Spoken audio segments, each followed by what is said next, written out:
Starfish troopers.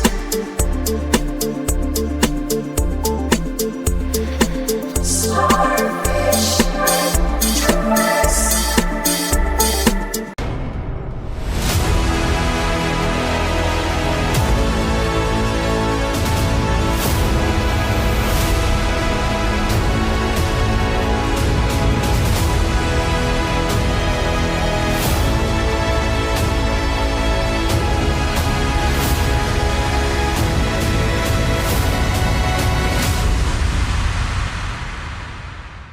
By the way, stop the presses. We're going to have you on for 10 hours soon. We'll do a 2-hour commercial free.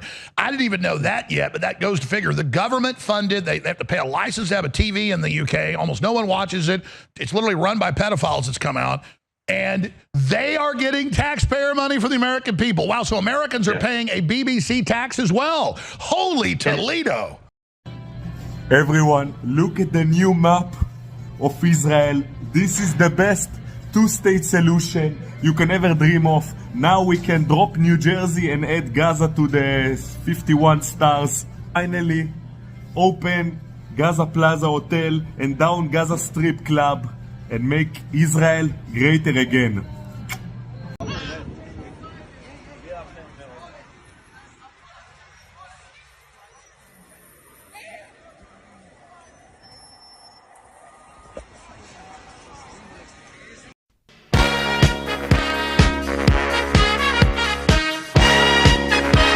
How many people are you thinking about? All of them. I mean, we're talking about probably 1,000,007 people, 1,000,007, maybe 1,000,008. But I think all of them. I think they'll be resettled in areas where they can live a beautiful life and not be worried about dying every day. Why would they want to return? The place has been hell. It's been one of the meanest, toughest places on earth. And right now, I've seen every picture from every angle, better than if I were there. And nobody can live there. You can't live there. So if we can build, go ahead. Afghan suffered women as a high expectation from you. Do you have any plan to change Afghanistan situation? Are you able to recognize Taliban? Because I'm an Afghan journalist, Afghan suffered women. Any comment about Afghanistan? What's your future plan for Afghan people, especially Afghanistan? I have a little hard time understanding you. Where are you from? Oh. Actually, it's a beautiful voice and a beautiful accent. The only problem is I can't understand a word you're saying. But I just say this, good luck, live in peace. Go ahead. The U.S. will take over the Gaza Strip, and we will do a job with it, too. We'll own it and be responsible for dismantling all of the dangerous unexploded bombs and other weapons on the site, level the site and get rid of the destroyed buildings, level it out, create an economic development that will supply unlimited numbers of jobs and housing for the people of the area. Do a real job, do something different. Just can't go back. If you go back, it's going to end up the same way it has for 100 years. בכל העניינים. מה שיתרון לאחרונה, ניתצו כמה עניינים. מה שרואה עוד, וגם משהו שעדיין משיח ליבו. אז הייתה משהו עם מה ידיעתו. הכנראה שהיא מספיק, שהיום כבר כמה שעות בגיל עדיין ליבו. אבל יש עוד כמה שעות, אבל יש להשתדל גם היום. Dámy a páni, otvorte si každé ráno noviny a pozrite sa, kde sa nachádzame. Včera to bolo 53 eur za megawatt hodinu plynu. V Spojených štátoch majú koľko? 8 alebo 9. Povedzte mi, ako chceme konkurovať so Spojenými štátmi americkými. Rozhodnutie zastaviť tranzit plynu cez Ukrajinu ohrozuje celú Európsku úniu a konkurencieschopnosť Európskej únie. A všetci to dobre vedia v rámci Európskej únie. Všetci sú si to...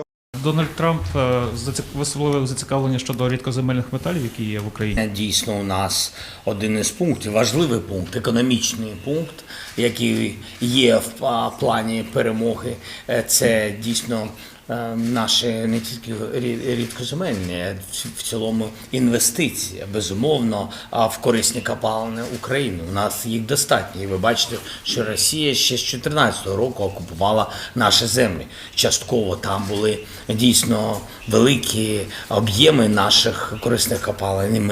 І ми відкриті до того, що все це може бути розроблено з нашими партнерами, які і допомагають нам захистити нашу землю, і штовхають ворога назад своєю зброєю. Okay, so this is what a fake empire looks like. Every one of these buildings and many more are owned and controlled by just one man who's making tens of millions of euros off the taxpayer to provide emergency accommodation. In the past 2 years, CRM Properties has been paid 30 million euros by the Department of Children. That's over 250k a week. In 2018, this man here, Donald O'Brien, was a struggling small business owner. He ran Apache pizzas and fish and chip shops around Limerick and Cork. Glamorous and highly profitable, this was not. I would have to guess that the final straw for him packing in this business was this court case where he was hauled in front of a judge for opening his business in the wrong hours. Like, the government make it so difficult to be a small business owner. So in 2020, during the depths of COVID, O'Brien decided to go for broke and get into the property business. He set up a rake of companies from CRM to OBF Properties, BCOB Properties and MRC Construction. Over the next year or two, he would take out loans to buy all of these apartments. And these, and all these, and all of these, and many, many more that are all listed online. So how is he able to afford all these homes? Like, getting a mortgage is pretty difficult. Well, the answer is leverage. O'Brien used what's known as shadow banks lenders to fund his fake empire. These shadow banks are pretty notorious. O'Brien has loans of over 20 to 30 million euros from one company called Realm Finance and other non-bank lenders. But these loans are easily paid off thanks to lucrative contracts from the state, which is you. The Department of Children is funded by you, the taxpayer. It's important to emphasize that nothing here is illegal, but from a national policy perspective, it is just crazy. Amidst a housing crisis, the fact that one individual can build a portfolio of homes of over 100 properties using loans from less regulated shadow banks purely to house economic migrants through guaranteed rental payments from the state is just bonkers. Interesting thing about this case is that Donald O'Brien isn't a multi-billion-dollar fund or even a hotel owner. He's just an entrepreneur doing now what the government has effectively told him to do. Like, show me the incentive and I will show you the outcome. I'll admit, the temptation for any small business owner to just throw in the towel and get on the asylum system gravy train is very strong. Like, it's not complicated to do. In fact, it's a lot more straightforward to running most actual businesses. But I couldn't do it. Doing this at an industrial scale for obscene profits on the back of the taxpayer is just wrong. At some point, the asylum system bubble will burst in this country. Until then, though, I'm just going to continue paying my extortionate taxes in 2025 to fund O'Brien's fake empire.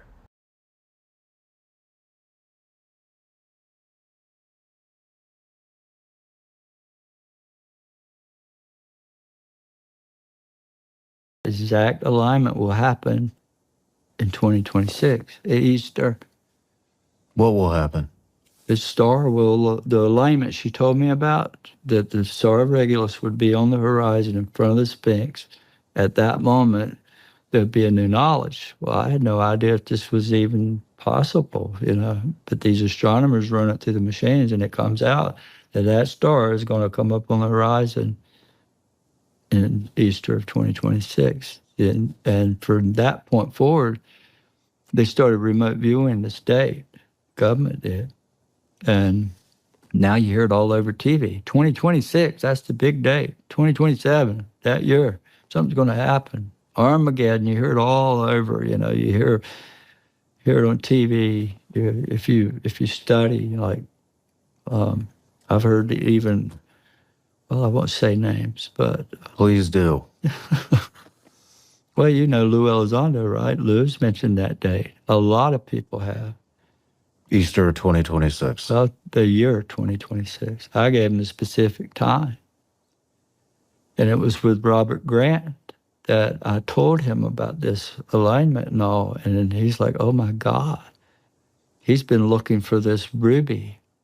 This little ruby you have to find and place it between the paws of the Sphinx to make this, event that he knows is going to happen in 2026. I said, Robert, it's not a ruby, it's the Star of Regulus. He looks at it, he's like, oh my God, it's the King Star.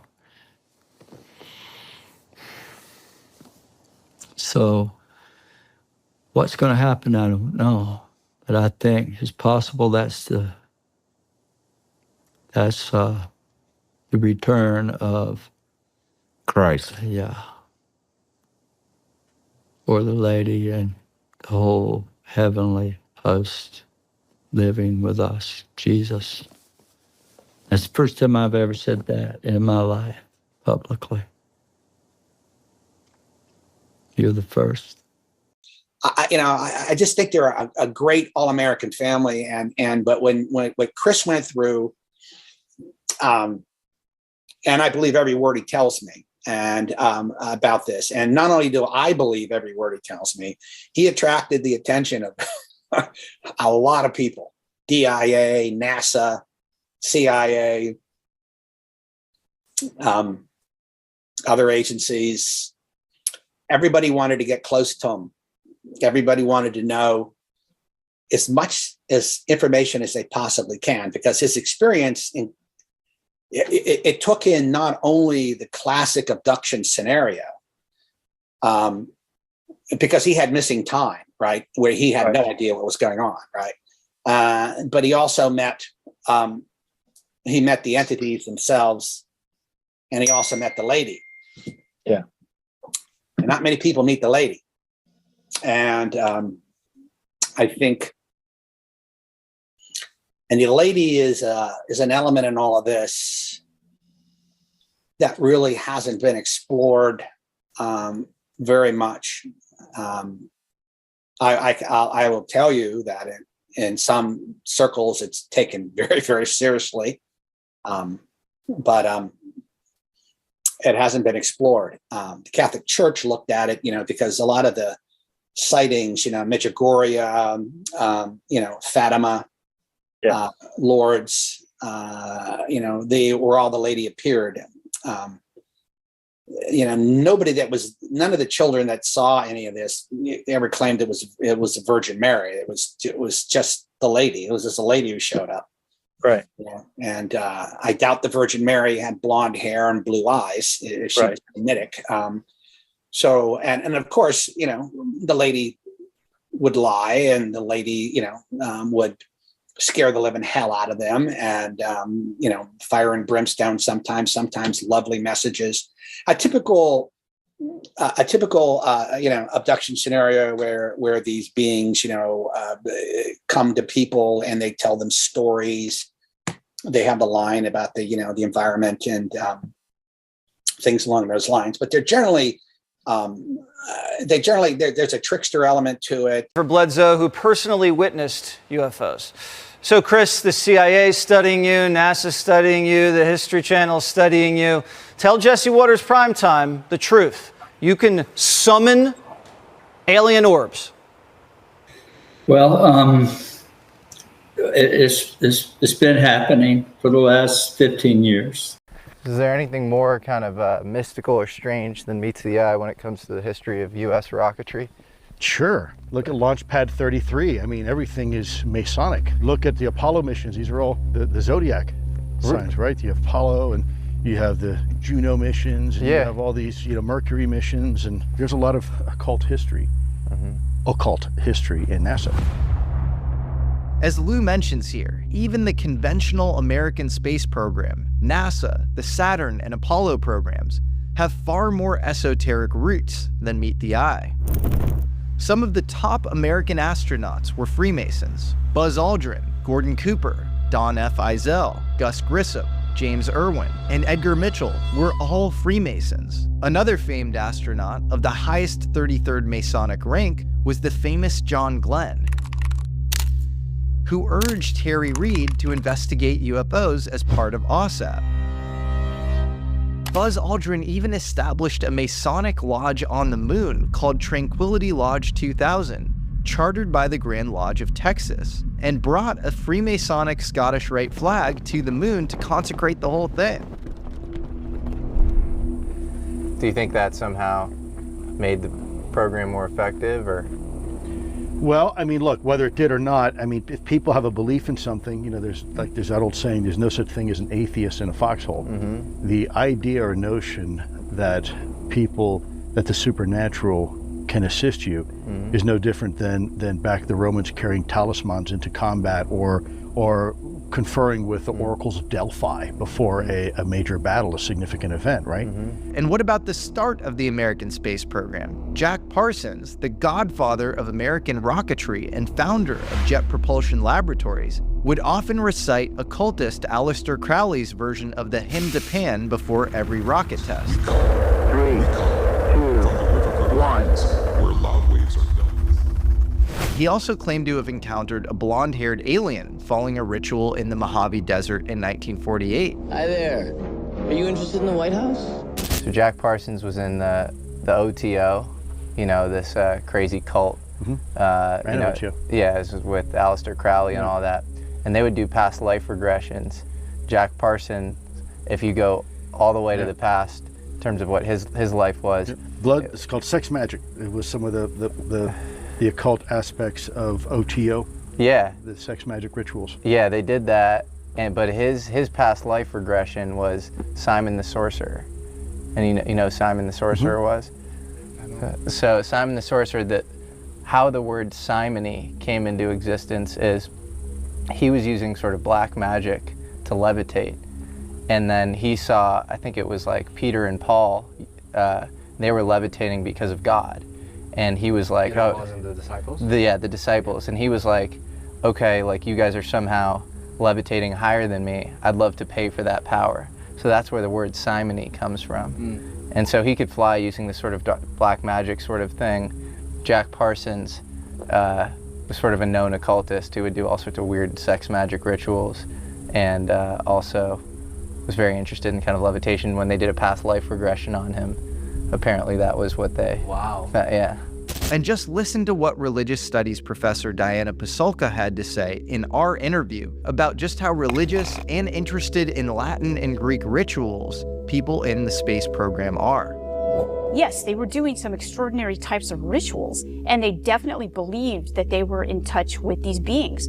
They presented them differently. So the Parsons crew, they were way out there. And they were doing this in the LA desert, right? And stuff. And they were doing ritual magic, and they believed that they were in contact with, extraterrestrials and things like that. All right. On the Russian side, though, they were doing the same thing, but it was under a Christian veneer. So Tchaikovsky believed that he was actually in touch with angelic beings, and he talks about it and writes about it, and that these beings are in constant contact with us if we're able to receive their knowledge. They're not. So that's what I'm saying, is that there are different ways of interpreting. There's one with Brother Leo. That's a later version of that representation. But you can see the radiation stuff, or the light beams, or whatever you want to call them. And this imparts upon him the wounds of Christ. Now, we could talk about that, because it appears that if this is a seraph, there's a tradition here of angel mysticism, of people being contacted by angels and angels imparting knowledge, like the Jacob contact event. Yeah. And it looks to be very powerful, There's a lot of skeptics who think that sometimes those can be nefarious. Do you see any signs? In many cases, I think that they are. The Twin Towers are an 11.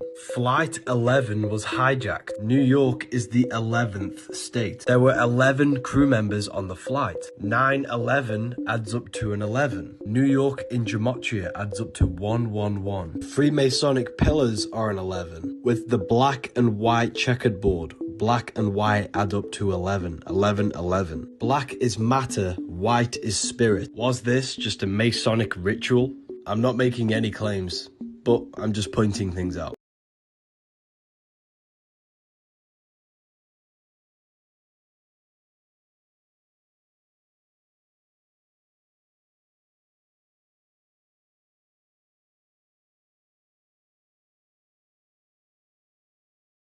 A real Freemasonic Bible, 1955. Earth. The Earth was regarded as the universe itself, every other body, the heavens, sun, moon, and stars being subsidiary to it. There seem traces of the idea that the world was a disk, bordered by the ocean and Jerusalem as its center. Heaven. The Jews divided heaven into three parts: the atmosphere, where the clouds gather, the firmament, in which sun, moon, and stars are fixed, and the upper heaven, the abode of God and his angels.